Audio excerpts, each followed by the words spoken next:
Elias Ward had always been known in the dusty outskirts of Willow Mesa as the shy farmer who spoke more to his soil than to people, a man whose quiet footsteps seemed to echo across the lonely fields long after sunset, as though the land itself recognized him as one of its own. And on a scorching, late summer evening when the sky burned with orange, light and the cicadas sang like rattling bones, Elias was trudging home with a bundle of hay on his shoulders, minding nothing but chores and the simple wish for supper, when he heard a sound so out of place it froze his blood mid-step. A faint, broken whimper drifting from the direction of his barn, followed by the unmistakable shuffle of someone trying desperately to stay hidden. He set the hay down slowly, wiped the sweat from his brow, and approached with such caution that even the dry ground hardly crunched under his boots. For Willow Mesa was not a place where strangers appeared without reason, and the rumors of Apache and settler tensions had been rising like heat from the dunes, causing every rancher to lock doors earlier and pray longer, pushing the barn door open, just enough to let the dusky light cut through the shadows. Elias caught sight of movement, swift, panicked, like a wounded deer, and before he could speak, an arrow whistled past his ear and pinned his sleeve to the wooden beam behind him, leaving him breathless not from injury, but from the realization that someone inside believed they were fighting for their life. Through the gloom, he finally saw her, huddled behind a stack of crates, a young Apache woman with tangled, raven-black hair, a gash across her arm, and eyes that burned with both fear and fury as she tried to rise but collapsed again, clutching her bleeding side as though her spirit alone held her upright. Elias raised both hands in surrender, gently pulling free of the arrow without stepping closer, speaking with a tremble he couldn't control. "I ain't here to hurt you. Please let me help." Though even he was unsure whether she understood his words or merely sensed the sincerity shaking his voice. She stared at him long enough for silence to thicken like smoke, and when the barn's shadows softened with the setting sun, she let her weapon lower just an inch, enough for Elias to step forward, lift her carefully despite her wince of pain, and carry her to the pile of blankets he used for newborn calves, whispering reassurances he would never have said aloud to any stranger if she hadn't looked like she might fade out of existence right there in his arms. As he tended her wound with trembling hands and every scrap of clean cloth he had, she finally spoke in a voice low and hoarse.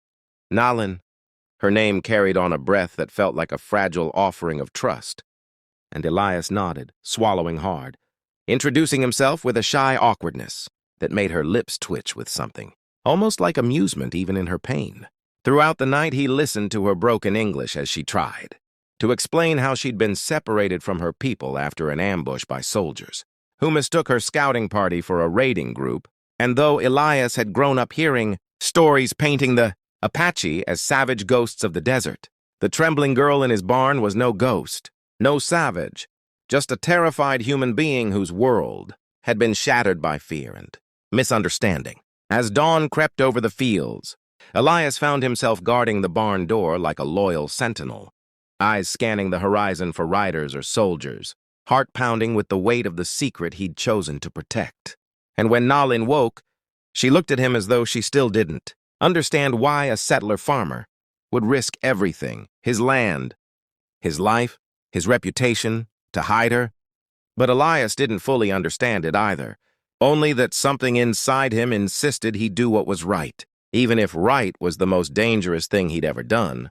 For days he snuck food, water, herbs, and whatever comfort he could manage, shielding her from neighbors who stopped by to gossip about troop movements or whisper about Apache trails spotted north of the mesa, all while Elias murmured short responses and prayed no one heard the faint rustle of blankets behind the barn walls. And each night, as Nalin grew stronger, she and Elias would talk in fragments about the world beyond. Willow Mesa. She spoke of mountains that glowed blue in winter moonlight, of children learning to read the wind, of a people who valued silence as a kind of sacred speech, while Elias shared shyly about his late mother, his lonely farm, and how he sometimes felt like a ghost drifting through life unnoticed. Their conversations stitched something fragile and warm between them, something neither dared name, not even when Nalin reached for his hand and traced the rough calluses with a softness That made Elias forget to breathe. But trouble came quicker than sunrise on the seventh night.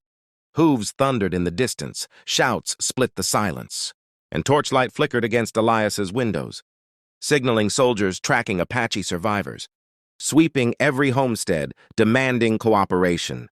Elias rushed to the barn where Nalin stood ready to run despite her lingering weakness, her eyes wide with dread, but he placed both hands on her shoulders and whispered fiercely, "Trust me," before hiding her beneath the false floorboards he'd built years ago storing grain during floods.